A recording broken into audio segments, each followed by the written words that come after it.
Hello, welcome to Unicorn Princess Tarot. So, ito yung reading natin for Earth sign. Taurus, Virgo, Capricorn, take only what resonates. By the way, meron tayong special channel for Earth sign. And, yeah, let's start the reading. By the way, ito yung other details para kung paano mo ko i-follow or ma-follow pa. Please do support my other channels. Madam P, ayan yung Facebook page, TikTok, Unipree, or yung Unicorn Princess Tarot. By the way, merong naging scam at nagpe-pretend na ako, pero hindi ako yon.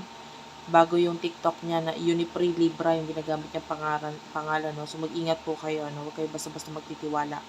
Ang aking TikTok ay ano lang, Unipree, ayan, or yung Unicorn Princess Tarot. Iisa lang yon, no? Pag sinearch mo, isa lang ang lalabas.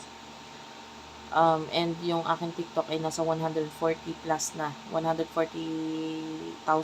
mahigit yung followers. So, yung mga bagong account na Unipree or what, nagpapanggap na ako, hindi ako yan. Facebook page ng aming band, of course, TikTok, Instagram, mapapakinggan nyo rin sa Spotify. Please do support bandang Sibol. Ayan, vocalista po ako dyan, guys. Ano to, follow nyo rin ako dyan. And then, Madam Unicorn P yung aming Instagram. Okay, let's start your reading.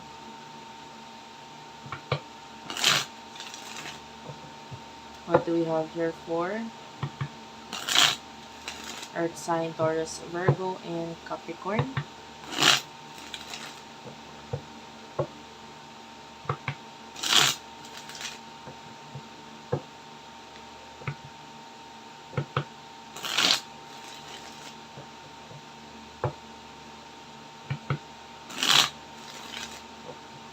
One last shuffle.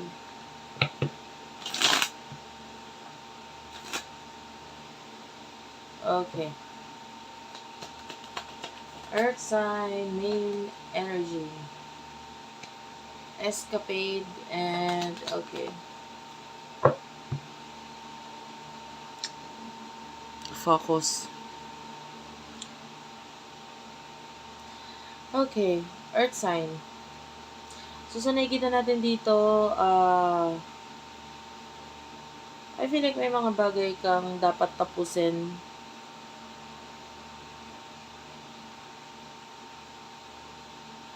Or gustong tapusin pero hindi mo matapos.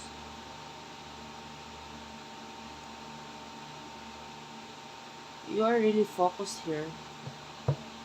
Gusto mong makaget out sa isang situation na hindi mo maalisan. Maybe may iba sa inyo hindi mo maalisan kasi ikaw rin mismo hindi mo alam kung paano alisan yun. So, it depends. Yung iba may kinalaman sa love, yung iba career. Nakikita natin gusto mong tapusin, gusto mong alisan itong bagay nito, pero hindi mo maalisan ito. Nahirapan ka. Pero nandun yung once na umalis ka, alam mo na yung positive na outcome kung anong kakalabasan or anong kahihinatnan. So, nandun yung may idea ka or may, alam mo, gusto mo yun. Pero yun nga, hindi malisan kung ano man itong bagay na to.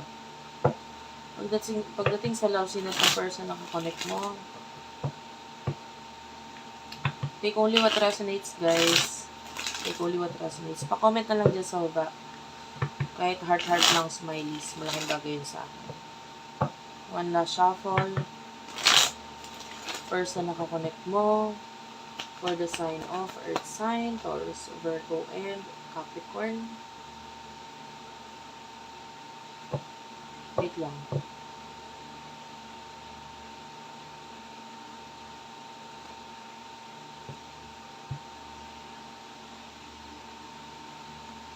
Soul is here.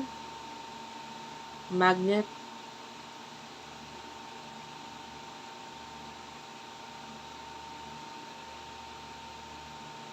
And then you do have here irreconcilable differences, divorce, final. Pwedeng may ending or nag-end na yun sa inyo nito person na to.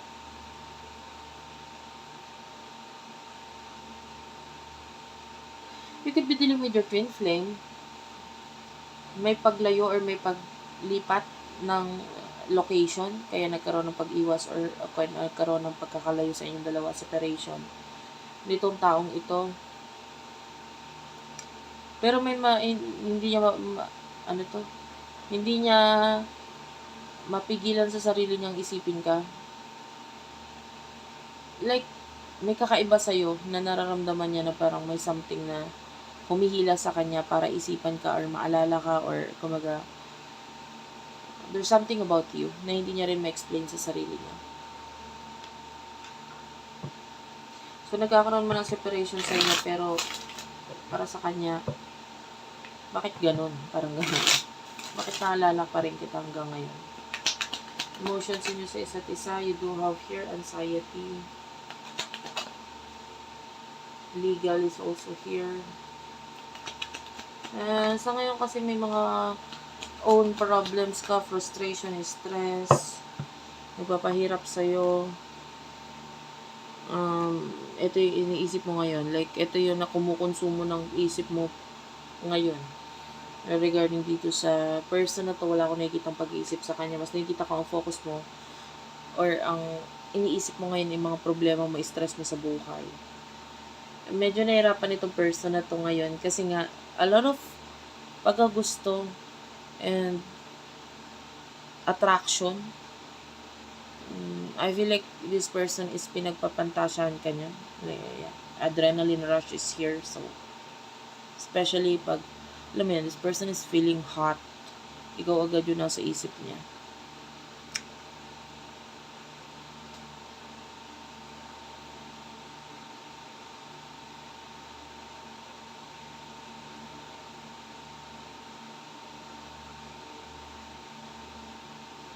I feel like ito person na to gusto niyang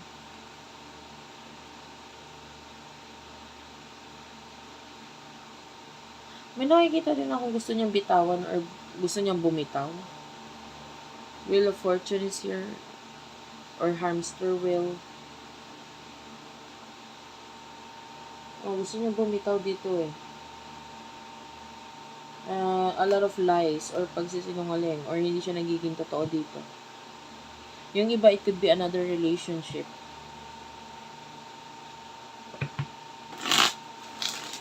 Gusto niya nang bitawan yung karelasyon or kakonect niya ngayon. Mahirapan na rin siya. Pero nandun yung nagsisinungaling siya dun sa taong yun. Like, of course, as simple as saying, I love you sa isang tao na hindi mo naman talaga mahal is pagsisinungaling na yun.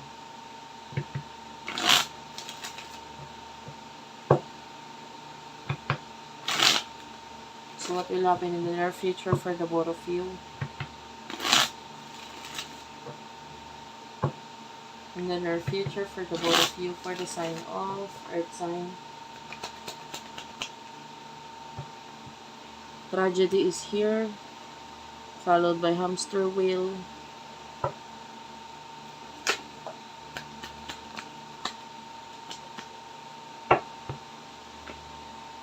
Drama queen and on the table, denial is at the bottom of the deck. Recalling is at the bottom of the deck too. Nandito rin siya. Ipakita sa atin. Actually, nakakita tayo dito ng this could be forbidden love in the near future for you. Sa inyong dalawa. Mag-ingat kayo. Like, nakakita tayo dito ng offer sa bawat isa na pwede makapagpabago sa bawat isa. Maging dahilan, itong offer na ito. For example, nabibigyan tayo example. Ang may offer, yung offer ay may kinalaman lang sa pera. Pero eventually, ito, pera to, pero ano mo yun, yung parang unti-unting nagkakaroon ng something and then from this, magkaroon ng level up yung connection, commitment ninyo. So, ngayon, ang tendency, nagkaroon ng relationship. So, there's a possibility of third-party situation, hidden love, hidden affair sa inyong dalawa in the near future. So, mag-ingat. Alam mo yun. Kasi nandun, I mean, some of you, may naging careless. You know what I mean? Nagkaroon ng mga desisyon na hindi naman dapat naging yun yung desisyon. Naging dahilan, nagkaroon ng pagsisisi ngayon sa desisyon na yun. So, ang ending, nandun yung, ano kaya kung ito yung pinili ko. So, ito, parang babalikan yung dapat pala pinili niya. So, yeah. That's it for now, guys. Thank you for watching, guys. I love you all and bye-bye.